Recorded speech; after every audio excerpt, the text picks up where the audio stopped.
বাংলা বাজার হাটের প্রথম পর্বে আপনাদেরকে দেখিয়েছি এই বাজারের কাঁঠালের বাজার এবং দেখিয়েছি মরিচের বাজার, এর পাশাপাশি শুটকি সহ অন্যান্য সকল কিছু দেখিয়েছি প্রথম ভিডিওতে। আজকে আপনাদেরকে দেখাবো এই বাজারের পশু পাখির হাট।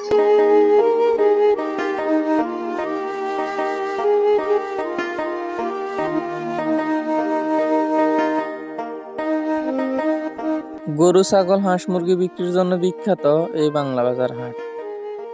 বিভিন্ন জায়গা থেকে মানুষজন হাঁস, মুরগি, গরু, ছাগল নিয়ে আসেন এখানে বেশি দামে বিক্রি করতে।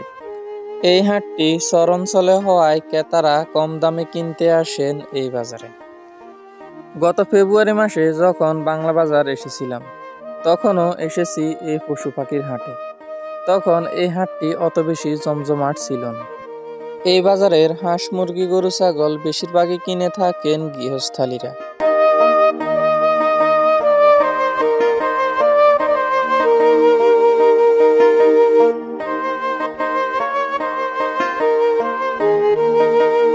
হাঁস মুরগির হাট দেখতে দেখতে চলে এলাম ছাগলের হাটে। ছাগলের হাটেও বিভিন্ন জাতের বিভিন্ন প্রজাতির ছাগল দেখা যায়। নোয়াখালী অঞ্চলের বাজারের মধ্যে সৌন্দর্যের দিকে অন্যতম হলো এই বাংলা বাজার।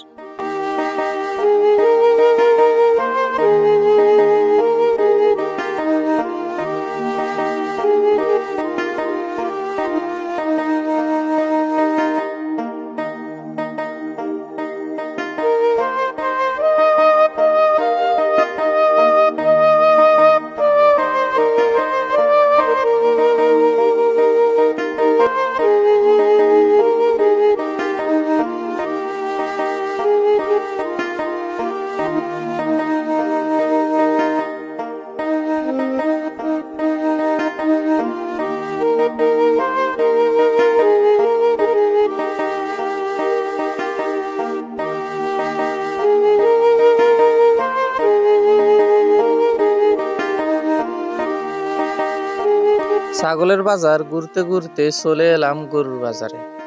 এই বাজারে গরুও অনেক বেশি পাওয়া যায়। বিভিন্ন জায়গা থেকে গ্রামের মানুষজন এই বাজারে গরু নিয়ে আসেন বিক্রি করার জন্য। এই বাজারে গরুও অনেক সস্তা পাওয়া যায়।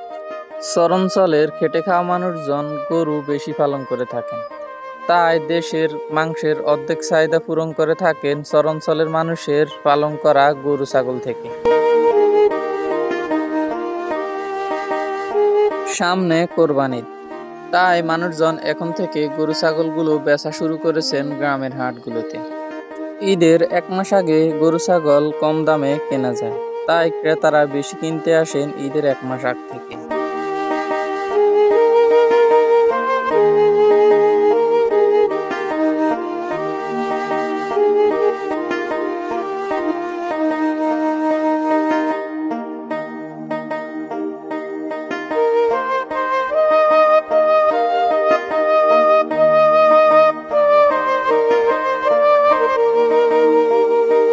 এই বাজারের গরু ছাগলের হাটটি অনেক বড়, তাই যতই ঘুরছি এই বাজার যেন শেষ হয় না। তো বন্ধুরা, ভিডিওটি কেমন লেগেছে অবশ্যই কমেন্ট করে জানাবেন।